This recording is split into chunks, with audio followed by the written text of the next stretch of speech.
নতুন কিছু শুরু করার আগে ঠাকুরের আশীর্বাদ নেওয়াটা খুবই দরকার। তাই আমিও চলে গেলাম। দিনটা ছিল মঙ্গলবার, দিদির শ্বশুর মশাইয়ের শ্রাদ্ধ।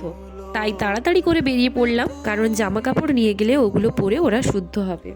মন্দিরের ঠিক পেছনেই দিদির বাড়ি। মন্দিরের এত কাছে গিয়েও ঠাকুরের দর্শন না করে কি ফেরা যায়? তাই ফুল, মালা, ডাব এগুলো কিনে নিয়ে মন্দিরের মধ্যে ঢুকলাম। আগের বছর মন্দিরে এসেছিলাম, তো ঠাকুরের কাছে গিয়েও ঠাকুরের মুখ দর্শন করতে পারিনি। এতটাই ভাগ্য খারাপ ছিল, কারণ প্রচুর ভিড় ছিল ওই দিন।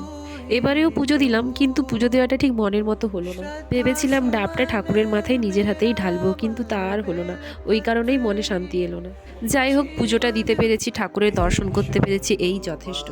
আগের বার পুজো দিতে না পারায় যতটা মনে খারাপ লেগেছিল, এবার তার থেকে একটু স্বস্তি হলো।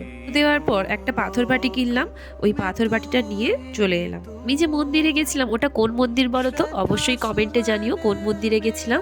তবে আসি, টাটা।